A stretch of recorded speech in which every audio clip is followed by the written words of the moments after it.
So we start the morning off with the saltwater side of the St. Helena Sound, originally named by the Spanish upon their exploration of this part of South Carolina. We're headed up to the freshwater side to investigate some history, do a little bit of exploring. The river's pretty nice today. It usually gets really rough in this part of the lower part of the Combahee. Now, I've ridden this area my whole life. I grew up hunting and fishing in the area. My ancestors go back over 300 years, not too far from here. A lot of history went on up here, so much more than I can talk about. You never know what the weather may bring. But as we approach the Wilmot Islands, these are all phosphated islands in the early 1900s. Phosphate came into play right during Reconstruction after the Civil War. But before all the phosphates, there were numerous islands were filled with Native Americans. Early planters planted cotton and indigo on these same islands. And as time came, even the Civil War played a part. The American Revolution were flying up and down these islands at one time or another. Now owned by the South Carolina Department of Natural Resources, they're private. They're heritage preserves for all to kind of enjoy and see. And believe me, there's a lot to see out here. Lots of animals, lots of everything. It's 110 degrees. I think I'm going to stop and give me some shade. I hadn't had any all day. Sunshine. And I'm going to give me some shade. Take a drink and chill out. See if we can get in this little hole right here. Get up in there. Good place to chill out.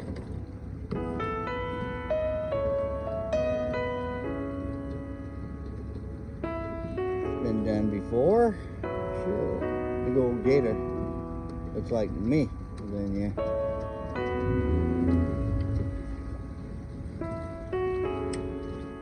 Oh Lord, how pretty is that? Indian bluff right there. Big old gator slides coming in and out of here. I really don't want to get up in there, but I sure do enjoy this shit. We're way up in there, miles from anywhere. Probably did 20 miles, I think, 15 at least. Oh, gone. Holy crap, y'all. I pulled up here to get some shade, and I noticed I gotta show y'all something real quick. Hope this guy don't come back. Look at this. Now this is a very large alligator slide. Him and his mate maybe going up. Look at those aren't men footprints, y'all. Those are alligators. Look at that right there. That ain't no buck track. That's the back of an alligator, a big one. And if you look right over here, there's another slide going up right there with claw marks in the bank. Now I want to tell you what just happened. I decided I was going to pull the camera out and take a shot, and I looked down and a freaking alligator came up right there. He was coming here and he saw me and splashed off. He's still hanging around, scaring the hell out of me. This must be his little hanging out place, but I wanted to pull up and sit here for a minute in the shade. I've been burning up. Damn that son of a gun. That thing, they're crazy. I hate them lizards. I hate them. And down here, you can't expect this like Africa. You're going to see all kinds of animals, and those guys definitely are on the coast right here. And if they've got little kids around, little babies, they definitely looking, don't want me around. Spooky, man. Totally. But cool islands used to be all cotton fields near a railroad, the original railroad that went through during the Civil War. Very cool, except for dangerous, because there was all kinds of animals up here. Very adventurous. I wish I could have got that on film, but it about scared the jeebies out of me. And what I'm going to do is I think I'm going to pull out of here and go to this other little island and sit there. I don't like this. I don't like it at all. I've been around alligators all my life. But these bad boys here, they're flipping dinosaurs. Beautiful, but man, let me tell you, I just seen a huge freaking gator came up where I stopped. And I just happened to look back, and that he popped. I mean, man, he was freaking huge. And he whipped it. I mean, it damn splashed the boat and all, freaked my ass out. God almighty. But that's what's in them freaking islands right now. This is beautiful.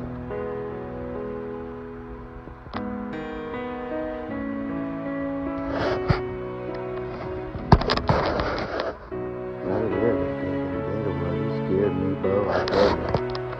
And there's woods over there, right in the corner. Nice and shady.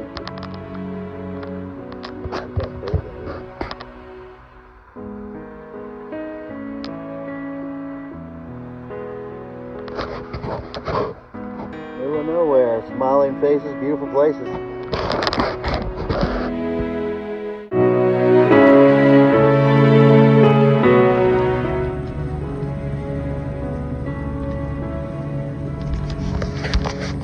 Well, it's about that time. I've had a day.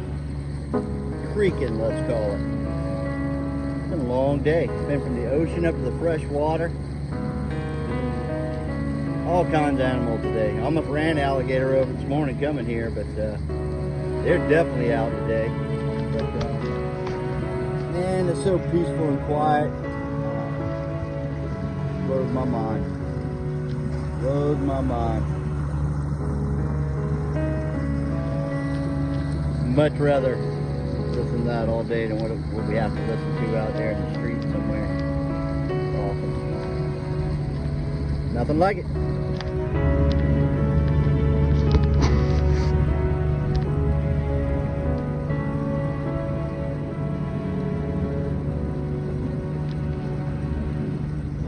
That's why we call it God's country. Exactly why we call it God's country. There's all kinds of species of birds that come here in their migration periods. Everything you could ever imagine just about comes through here. At one time, this was one of the duck hunting capitals of the world.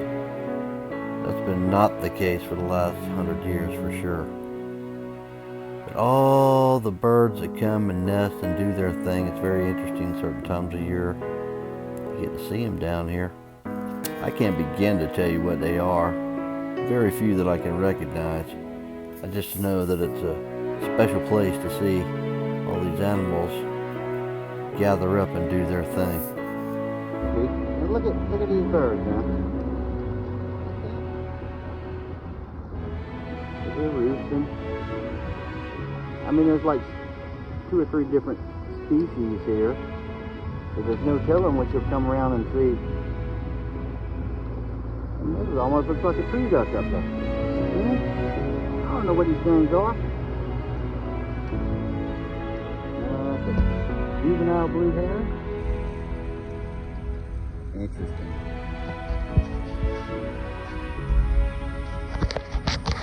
Never know.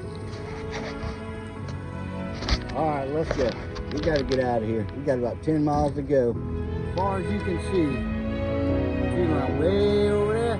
We gotta go past that. Well, these storms, how they pop on us these days, I don't like messing with it. So let's go.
And believe it or not, we are in front of one of the most historical parts of South Carolina in the Eighth Basin. People don't even know it, but there were some massive wars, there were massive battles, there were massive Native Americans and the Spanish were here. It's just one of those places that nobody really knows much about. So what they call Tar Bluff, and as you can see all the way around, it is a bluff of sand, and I imagine they call it Tar Bluff simply because it was full of giant longleaf pine trees that they use for pitch for building ships. Now, along with these man-made little, I guess you could call them ditches or canals that went up in there, and they probably used them to ship things out. But if I could only begin to go in there and tell you what was there. Lots of history.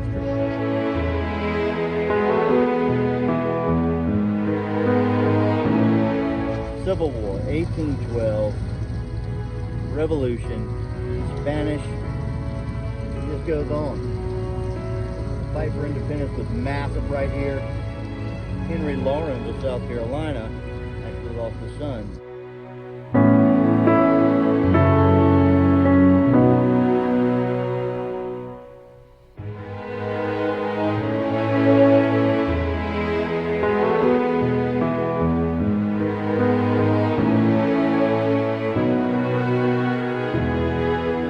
Probably a mile of this bluff.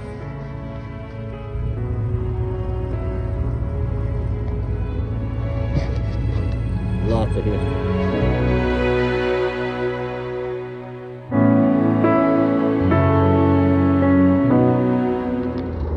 I mean, this is a bluff of about 25 feet, which is crazy.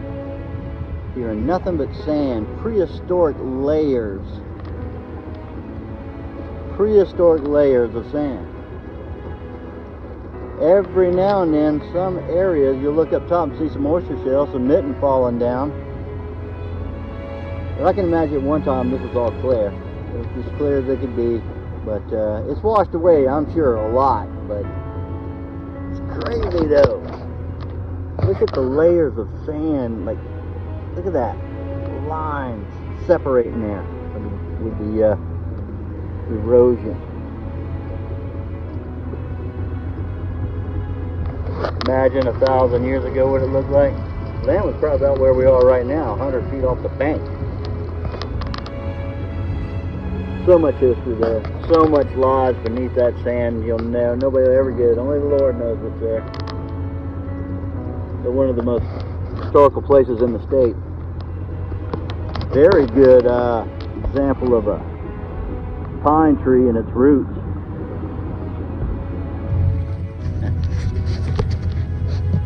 Good old big pine tree taproots. Alright, we got to get out of here.